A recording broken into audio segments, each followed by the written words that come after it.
Sir virus ಏನು ಬರಲ್ಲ. ತಿಪ್ಪೆ ಗೊಬ್ಬರ ಬಿದ್ರೇನೆ ಸರ್ ಅದ್ರಿಗೆ. ಕೆಮಿಕಲ್ ಗೊಬ್ಬರ ಬೇಡ, ಕೆಮಿಕಲ್ ಏನು ಹಾಕೋದಿಲ್ಲ ಸರ್ ನಾವು. ಟ್ಯೂಬ್ಕಿನ ಸಿಂಕ್ಲರ್ ಮಾಡ್ಬಿಟ್ರೆ ಇನ್ನ ಬೆಟ್ಟ. ಅಲ್ಲಿ ಗಿಡ ತಂಪಾಗಿ ಇಟ್ಕೊಂಡ್ರೆ ವೈರಸ್ ಬರಲ್ಲ ಸರ್. ವೈರಸ್ ಬರೋದಿಲ್ಲ. ಅದನ್ನ ಬಿಟ್ರೆ ಅಣ್ಣ ಇನ್ನ ಬೇರೆ ಆಪ್ಷನ್ ಕೆಲವೊಬ್ಬರ ಹತ್ರ ಮೆಸ್ ಇರಲ್ಲ. ಕೊಟ್ಟವನೆ ಬೆಳೆಗೂ ಕೊಟ್ಟವನೆ. ಅಲ್ಲಿ ನೋಡಲ್ಲ ನಮ್ ರೈತರು ಒಂದ್ 5,000 10,000 ಆಗೋದಕ್ಕೆ ಯೋಚನೆ ಮಾಡ್ತಾರೆ. ನಮ್ಮ ವೀಕ್ಷಕರಿಗೆಲ್ಲ ನಮ್ಮ ಚಾನೆಲ್ಗೆ ಸ್ವಾಗತ.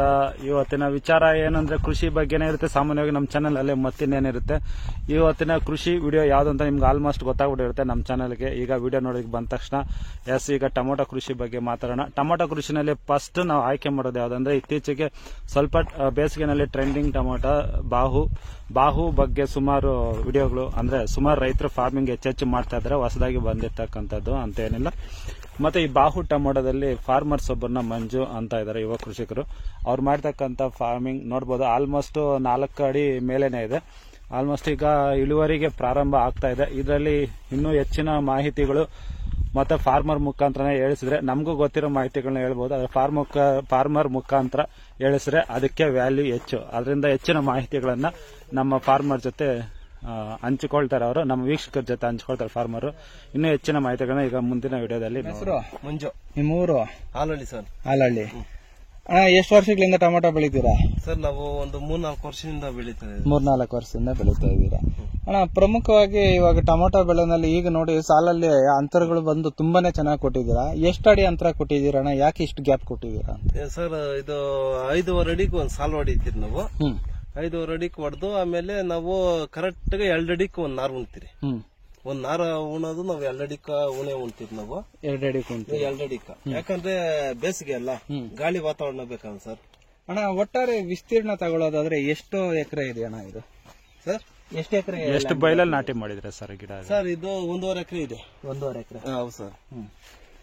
1.5 ಎಕರೆಗೆ ಇವಾಗ ಎಷ್ಟು ಸಸಿಗಳನ್ನ ಕುಳಿಸಿದೀರಾ ನೀವು? ಸರ್ 6,000 ನಾರು ಉಣಿತೀರಿ. 6,000 ನಾರು. ಸ್ನೇಹಿತರೆ ಗಮನಿಸೋದ್ರಲ್ಲ, ಸಸಿಗಳು ಸಾಲಿಂದ ಸಾಲಿಗೆ ಅಂತರ 5.5 ಅಡಿ, ಸಸಿಯಿಂದ ಸಸಿಗೆ 2 ಅಡಿ. ಯಾಕಪ್ಪ ಇಷ್ಟು ಅಂತರ ಕೊಡಬೇಕು ಅಂತ ನಿಮ್ಗೆ ಆಲ್ರೆಡಿ ನಾನು ವಿಡಿಯೋಗಳಲ್ಲೆಲ್ಲ ಹೇಳಿದ್ದೀನಿ. ಫ್ರೂಟ್ ಸೆಟ್ಟಿಂಗ್ ಚೆನ್ನಾಗಿ ಆಗ್ಬೇಕು ಅಂತ. ಅಣ್ಣ ಇನ್ನು ಮೊದಲನೇದಾಗಿ ನೆಲದ ತಯಾರಿ ವಿಚಾರಕ್ಕೆ ಬಂದಾಗ ಗೊಬ್ಬರಗಳು ಯಾವ್ದಾವ್ದು ಕೊಡ್ತೀರಾ? ತಿಪ್ಪೆ ಗೊಬ್ಬರ ಓವರು, ಕೋಳಿ ಗೊಬ್ಬರ ಅದ್ರಕ್ಕೆ ಲೈಟ್ ಆಗಿ ಏನು ನಾವು ಮಸಾಲೆ ಇದ್ ಮಾಡ್ತೀರಿ ನೋಡಂಗೆ ಲೈಟ್. 5 ಗಾಡಿ ತಿಪ್ಪೆ ಗೊಬ್ಬರ ಅಂದ್ರೆ 5 lorry load. 5 lorry load. 5 lorry load ಹಾಕಿದ್ರೆ ವೈರಸ್ ಏನು ಬರಲ್ಲ ಸರ್. ವೈರಸ್ ಏನು ಬರಲ್ಲ. ತಿಪ್ಪೆ ಗೊಬ್ಬರ ಬಿದ್ರೇನೆ ಸರ್ ಅದ್ರಿಗೆ. ಕೆಮಿಕಲ್ ಗೊಬ್ಬರ ಬೇಡ, ಕೆಮಿಕಲ್ ಏನು ಹಾಕೋದಿಲ್ಲ ಸರ್ ನಾವು. ಕೆಮಿಕಲ್ ಅಂದ್ರೆ DAP ಒಂದ್ 2 ಮೂಟೆ ಚೆಲ್ಲಿದಿರಿ ಸರ್. ಅಷ್ಟೇ ಸರ್. ಈಗ ಅಣ್ಣ ಮಲ್ಚಿಂಗ್ ಪೇಪರ್ ಹಾಕ್ಲೇಬೇಕಾ? ಹಾಕ್ಲೇಬೇಕು ಸರ್, ಖಂಡಿತ ಹಾಕ್ಲೇಬೇಕು. ಯಾಕಂದ್ರೆ ವಾತಾವರಣ ಕೊದ್ದಿ ನಾವು ಮಂಚಿಂಗ್ ಪೇಪರ್ ಹಾಕಿದ್ರೆ, ಯಾಕಂದ್ರೆ ಕಳೆ ಔಷಧಿ ಹೊಡ್ಯಾಕ ಎಲ್ಲ ಮಂಚಿಂಗ್ ಪೇಪರ್ ಇದ್ರೆ ಅದಕ್ಕೆ ಅನುಕೂಲ. ಇವಾಗ ನಮ್ ರೈತರು ತಳಪ ಕೂಲಿಯವ್ರಿಗೆ ಅದು ಮಾಡ್ಬೇಕು ಇದ್ ಮಾಡ್ಬೇಕು ಅನ್ನೋದು ಇದೇ ಇರುತ್ತೆ. ಇವಾಗ ಯಾವ್ದೋ ಒಂದು ಔಷಧಿ ಹೊಡಿತೀರಿ, ಕಳೆ ಔಷಧಿ ಹೊಡಿತೀರಿ, ಗಿಡಕ್ಕೆ ಟಚ್ ಆಗೋದು ಅವೆಲ್ಲ ಯಾಕ? ಪೇಪರ್ ಎಷ್ಟಿದೆ ಅಷ್ಟೇ ಕಳೆ ಔಷಧಿ ಹೊಡ್ಕೊಳಕ್ಕೆಲ್ಲ ಆರಾಮಾಗಿರುತ್ತೆ, ನೀಟಾಗಿರ್ತದೆ. ಹೌದು ಸರ್. ಅಣ್ಣ ಈಗ ಪ್ರಮುಖವಾಗಿ ನಾ ತಳಿ ವಿಚಾರಕ್ಕೆ ಬರೋಣ. ಈಗ ನೋಡೋದಾದ್ರೆ ಈ ಗಿಡ ಬಂದು ಒಂದು 4ರಿಂದ 4.5 ಅಡಿ ಗಿಡ ಮಾಡಿದ್ದೀರಾ. ಹೌದು ಸರ್. ಅಣ್ಣ ತಳಿ ಯಾವ್ದಣ್ಣ ಇದು? ಸರ್ ಬಾಹು, ಸಿಂಜೆಂಟಾ ಬಾಹು. ಸ್ನೇಹಿತರೆ ಗಮನಿಸಿರಲ್ಲ, ಈಗ ಈ ವರ್ಷದಲ್ಲಿ ಒಂದ್ ಸ್ವಲ್ಪ ಟ್ರೆಂಡಿಂಗ್ ಅಲ್ಲಿ ಇರುವಂತ ತಳಿ ಬಂದು ಬಾಹುನೇ. ತುಂಬಾ ಜನ ಫಾರ್ಮರ್ಸ್ ಹತ್ರ ಕೇಳಿದಾಗ ಎಲ್ಲರೂ ಹೇಳೋದು ಬಾಹು ಅಂತ ಹೇಳ್ತಿದ್ದಾರೆ. ಯಾಕಪ್ಪ ರೀಸನ್ ಅಂತ ಹೇಳಿದ್ರೆ, ನಿಮ್ಗೆ ಫ್ರೂಟ್ ಸೆಟ್ಟಿಂಗ್ ವಿಚಾರಕ್ಕೆ ಬಂದಾಗ ತುಂಬಾನೇ ಚೆನ್ನಾಗಿ ಫ್ರೂಟ್ ಸೆಟ್ಟಿಂಗ್ ಆಗುತ್ತೆ ಅಂತ ಹೇಳ್ತಾರೆ. ಇನ್ನು ಉದಾಹರಣೆ ನೋಡೋದಾದ್ರೆ ಈಗ ಇಲ್ಲಿ ನೋಡಿ, ಈಗ ನಾನು ಬಾಟಮ್ ಅಲ್ಲಿ ಇದ್ದೀನಿ, ಇಲ್ಲಿ ನೆಲ ಕಾಣಿಸ್ತಿರ್ಬೋದು.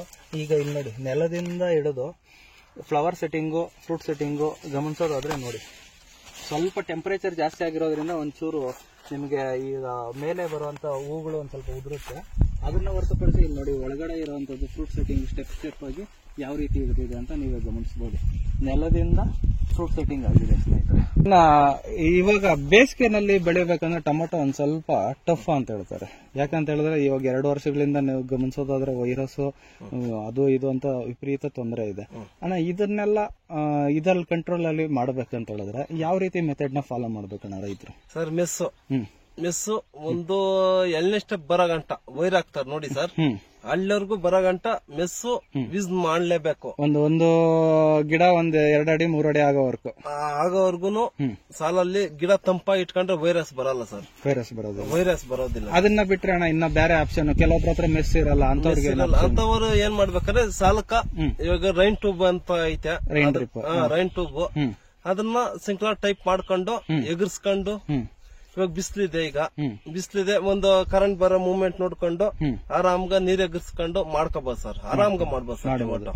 ಖಂಡಿತ ಇದು ತುಂಬಾನೇ ಉಪಯುಕ್ತವಾದ ಮಾಹಿತಿ ಅಣ್ಣ. ಯಾಕಂತ ಹೇಳಿದ್ರೆ ಬೇಸಿಗೆನಲ್ಲಿ ಬೆಳೆಯೋದಕ್ಕೆ ಕೆಲವೊಬ್ರು ಇನ್ನ ಅವರು ರೈನ್ ಟ್ಯೂಬ್ ಕಿನ್ನ ಸಿಂಕ್ಲರ್ ಮಾಡ್ಬಿಟ್ರೆ ಇನ್ನ ಬೆಟರ್ ಸರ್. ಸ್ಪ್ರಿಂಕ್ಲರ್ ಮೇಲೆ ಹೈಟ್ ಏನ್ ಬೇಕಾಗಿಲ್ಲ ಸರ್, ಹೈಟ್ ಏನ್ ಬೇಕಾಗಿಲ್ಲ, ಕ್ಯಾರೆಟ್ ಹಾಕ್ತಿರಿ ನೋಡಿ ಅಂತ ಸಿಂಕ್ಲರ್ ಮಾಡ್ಕೊಂಡ್ಬಿಟ್ರೆ ಟೆನ್ಷನ್ ಇಲ್ಲ. 9 ಅಡಿಗೆ ಬೀಳುತ್ತೆ, ಅದು 9 ಅಡಿಗೆ ಬೀಳುತ್ತೆ. ಆರಾಮ್ಗ ಒಂದ್ ಹಾಫ್ ಅನ್ ಅವರ್ ಸುಮ್ಮನೆ ಬಿಸಿಲಲ್ಲಿ ಹಂಗೆ ಎಗರ್ಸ್ಬಿಟ್ರೆ, ಇವತ್ತು ಔಷಧಿ ಹೊಡಿತೀರಿ, ಇವತ್ತು ಬೇಡ ನಾಳದ್ ಹಾಕೋಣ ಸಿಂಕ್ಲರ್ ಸುಮ್ಮನೆ ಔಷಧಿ ಹೊಡಿಯಕ್ ಮುಂದಿನ ದಿನ ಹಾಕೊಂಡ್ಬಿಟ್ರೆ ಇನ್ನ ಔಷಧಿ ಚೆನ್ನಾಗಿ ಟೆನ್ಷನ್ ಇಲ್ಲ ಸರ್, ಟೆನ್ಷನ್ ಇಲ್ಲ ಸರ್. ಇವತ್ತು ಹಾಕ್ಬಿಟ್ಟು ನಾಳೆ ಔಷಧಿ ಹೊಡ್ಕೊಂಡು ಇನ್ 2-3 ದಿನ ಬಿಟ್ಟು ಇನ್ನೊಂದ್ಸಲಿ ಬಿಡ್ಬೋದು. ಹೌದು ಸರ್, ಹೌದೌದು. ಖಂಡಿತವಾಗಿ ಗಿಡ ಎಷ್ಟು ತಂಪಾಗಿ ಕಿತ್ತಾರ ರೈತರು ಅಷ್ಟು ಚೆನ್ನಾಗ್ ಬರುತ್ತೆ ಸರ್ ಬೆಳೆ.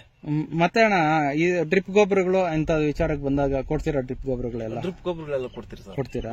ಯಾವ್ದು 19 61, ಆಮೇಲೆ ಮಾಮೂಲಿ ಕಾಯಿ ದಪ್ಪ ಅದು ಇದು 13-045, 0050, ಬೋರಾನ್, ಮೈಕ್ರೋನ್ಯೂಟ್ರಿಯೆಂಟ್ಸ್ ಇಂಥವು ತಾನೆ? ಹೌದು ಸರ್, ಹೌದೌದು. ಸ್ನೇಹಿತರೆ ನೋಡಿದ್ರಲ್ಲ, ಬೇಸಿಕ್ ಆಗಿ ಮೊದಲನೇದಾಗಿ ರಾಸಾಯನಿಕ ಒಂದೇ ಒಂದ್ ಕಾರಣ, ಈ ಕೋಳಿ ಗೊಬ್ಬರ ಹೊಡಿತಾರ ನೋಡು, ಕೋಳಿ ಗೊಬ್ಬರ ಬಾರಿ ಡೇಂಜರ್, ಜಾಸ್ತಿ ಹೊಡಿಬಾರ್ದು. ತಿಪ್ಪೆ ಗೊಬ್ಬರ ಹೊಡಿಲೆ ರೋಸ್ ಏನಕ್ಕೆ ಬರುತ್ತೆ ಅವಾಗ ನನ್ನ ಫಾಲೋ ಮಾಡ್ರಿ. ಇದಕ್ಕ ಟೋಟ್ಲಿ ನಾವು ತಿಪ್ಪೆ ಗೊಬ್ಬರನೇ ಹೊಡೆಯೋದು, ಸುಮ್ಮನೆ ಮಸಾಲೆ ಹಾಕಿ ಅಂತೇಳಿ ಕೋಳಿ ಗೊಬ್ಬರ ಹೊಡೆಯೋದು ನಾವು ಅಷ್ಟೇ. ಸುಮ್ಮನೆ ಹಂಗೆ ಲೈಟ್ ಆಗಿ ನಾವು ಮಸಾಲೆ ಹೆಂಗ್ ತಿಂತೀರ ಹಂಗೆ. ಇವಾಗ ಒಂದ್ 10 ಟ್ಯಾಕ್ಟ್ರಿ ಇದು ಹೊಡೆದ್ರೆ ಒಂದ್ 2 ಟ್ಯಾಕ್ಟ್ರಿ ಅಷ್ಟೇ ಸರ್, ಅಷ್ಟೇ ಕೋಳಿ ಗೊಬ್ಬರ. ನಿಮ್ಮ ಅನುಭವದ ಪ್ರಕಾರ ರೋಸ್ ಕಲರ್ ಬರೋದಕ್ಕೆ ಕೋಳಿ ಗೊಬ್ಬರನೇ ಕೋಳಿ ಗೊಬ್ಬರ. ಮತ್ತೆ ಅಣ್ಣ ಇನ್ನೊಂದು ವಿಚಾರ, ಈಗ ಔಷಧಿಗಳು ಬಂದು ಎಷ್ಟು ದಿನಕ್ಕೊಂದ್ಸಲಿ ಹೊಡಿತೀವಿ ಸರ್? ನಾವು ಒಂದು ವಾರಕ್ಕೊಂದೇ ಕೊಟ್ಟ ಸರ್, ನಾವು ವಾರಕ್ಕೊಂದೇ ಕೊಟ್ಟ. ಒಂದ್ ಸ್ವಲ್ಪ ಕಾಸ್ಟ್ಲಿ ಆಗ್ಬೋದು, ವಾರಕ್ಕೊಂದ್ ಕೊಟ್ಟ ಟೆನ್ಷನ್ ಇಲ್ದಿರ ಹೊಡಿತೀರಿ ಸರ್. ಅಣ್ಣ ಕಡ್ಡಿಗಳು ಡಬಲ್ ಕಡ್ಡಿಗಳು ಹಾಕ್ಲೇಬೇಕು? ಡಬಲ್ ಕಡ್ಡಿ ಹಾಕ್ಲೇಬೇಕು ಸರ್. ಡಬಲ್ ಕಡ್ಡಿ ಹಾಕಿದ್ರಿ, ಯಾಕಂದ್ರೆ ಇವಾಗ 6 ಅಡಿಗೆ ಸಾಲ್ ಹೊಡೆದಿದ್ರಿ, ಡಬಲ್ ಕಡ್ಡಿ ಹಾಕಿದ್ರೆ ಗಾಳಿ ವಾತಾವರಣಕ್ಕ ಹೆಂಗೈತೆ ಅಂದ್ರೆ ಗಿಡ ನಿಮ್ಗೂ ನೀವು ನೋಡಿತಾ ಇದೀರಲ್ಲ, ಹೌದೌದು, ಹೆಂಗೈತೆ ಗಿಡ ಅಂತೇಳಿ ನೀವು ನೋಡ್ರಿ ಹೆಂಗೈತೆ. ಡಬಲ್ ಕಡ್ಡಿ ಹಾಕಿದ್ರಿ ಸರ್. ಪುಲಿಯರ್ ನಮ್ ಕಡೆ ಸ್ವಲ್ಪ ಪ್ರಾಬ್ಲಮ್ ಇದೆ, ಏನೋ ಸ್ವಲ್ಪ ಕೂಡಿಸಬಹುದು, ಇಲ್ಲ ಮಿಂಚಿ ಬಂದ್ಬಿಟ್ರೆ ಸ್ವಲ್ಪ ಕಡ್ಡಿ ಅಗಲ ತೆಗೆದು ಹಾಕ್ಬೋದು. ಇವಾಗ ಕಡ್ಡಿ ಇಲ್ಲಿ ಹಾಕಿದ್ರಿ, ಇಲ್ಲಿ ಹಾಕ್ಬಿಟ್ರೆ ನಿಮ್ದೇ ಆಗಿರ್ತದ, ಇನ್ನ ಅಗಲವಾಗಿ ಬರುತ್ತೆ ಗಿಡ. ಹೂವ ಪಿಂದೆ ಚೆನ್ನಾಗಿ ಕಚ್ಚುತ್ತೆ.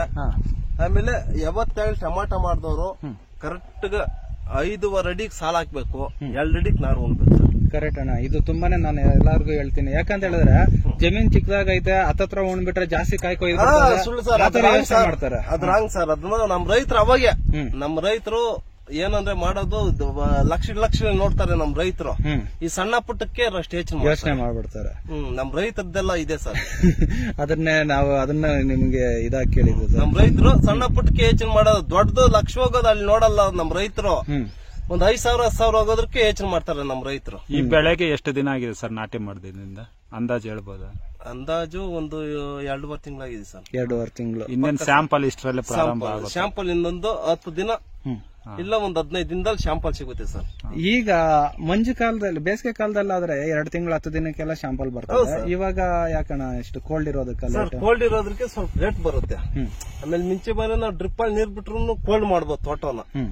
ಕೋಲ್ಡ್ ಮಾಡಿ ನಾವು ಎಷ್ಟು ನೀಟ್ ಇದು ಕೋಲ್ಡ್ ತಂಪಾಗಿ ಇಟ್ಕೊಂತೀರೋ ಅಷ್ಟು ಬೆಳೆ ಬೆಳವಣಿಗೆ ಆಗುತ್ತೆ, ಕಾಯಿ ಸ್ವಲ್ಪ ನಿಧಾನಕ್ಕೆ ಬರುತ್ತೆ. ಹೌದು ಸರ್, ಹೌದೌದು. ಕೋಲ್ಡ್ ಅಲ್ಲಿ ಇಟ್ಟಿದ್ರೆ ಅದು ಸ್ವಲ್ಪ ನಿಧಾನ ಬರುತ್ತೆ. ಅಣ್ಣ ಇನ್ನ ಒಂದು ಸ್ಟೆಪ್ ಕಟ್ಬೇಕಾಗುತ್ತಾ ಇದು? ಸರ್ ಕಟ್ಲೇಬೇಕು ಸರ್, ಖಂಡಿತ. ನೋಡಿ ಚಿಗುರು ಮೇಲೆ ಇದೆ. ಹೌದು ಸರ್, ಹೌದು ಸರ್. ನೋಡಿ ಸರ್, ಇವಾಗೆಲ್ಲ ಇನ್ನೊಂದು ಕಟ್ ಹಾಕ್ಲೇಬೇಕು ಸರ್. ಇನ್ನೊಂದು ಕಟ್ಟು ಹಾಕಲೇಬೇಕು ಸರ್. ಈಗ ಕಡ್ಡಿ ನೋಡಿದ್ರೆ ಇಷ್ಟೇ ಇದೆ, ಇನ್ನೊಂದು ಕಟ್ಟು ಅಕಸ್ಮಾತ್ ಗಿಡ ಬೆಳೆದ್ರೆ ಸರ್ ಅಷ್ಟೇ. ಇದು ಈಗ ಸರ್ ಇನ್ನೊಂದು ಅಂದ್ರೆ ಔಷಧಿಗಳು ಬೆಳೆದಿರನು ಕೊಟ್ಟವನೆ, ಬೆಳೆಗೂ ಕೊಟ್ಟವನೆ ಔಷಧಿ. ಬೆಳೆದಿರೋನು ಹೊಡಿತೀರಾ? ಜಾಸ್ತಿ ಬೆಳವಣಿಗೆ ಆದ್ರೆ ಅಲ್ಲಿಗೆ ಹೌದು, ಅಲ್ಲಿಗೆ ಸ್ಟಾಪ್ ಆಗುತ್ತೆ. ಅಲ್ಲಿಗೆ ಎಲ್ಲಾ ತರವಾದ ಔಷಧಿಗಳು ಇವಾಗೆಲ್ಲ ಇದೆ ಸರ್. ಒಟ್ಟಾರೆ ಖರ್ಚು ನೋಡೋದಾದ್ರೆ ಒಂದ್ ಸ್ವಲ್ಪ ಟೊಮೊಟೊ ಬೆಳೆಗೆ ಅಂತ ಹೇಳಿದ್ರೆ ನಮ್ ಕಡೆಗೆ ಜಾಸ್ತಿ ಖರ್ಚು ಮಾಡ್ತೀರಾ ಅಂತ ಹೇಳ್ತಾರೆ. ಯಾಕಂದ್ರೆ ನಮ್ಮ ಮಾಲೂರು ತಾಲೂಕು, ಕೋಲಾರ ಡಿಸ್ಟಿಕ್ ಅಲ್ಲೆಲ್ಲ ಟೊಮೊಟೊಗೆ ಜಾಸ್ತಿ ಬಂಡವಾಳ ಹಾಕ್ತೀರಾ. ಮೈಸೂರು ಕಡೆ ಇವರೆಲ್ಲ ನೋಡಿದ್ರೆ ಕಡಿಮೆ ಅಂತ ಹೇಳ್ತೀರಾ. ಇದಕ್ಕೆ ಕಾರಣ ಏನಂತ?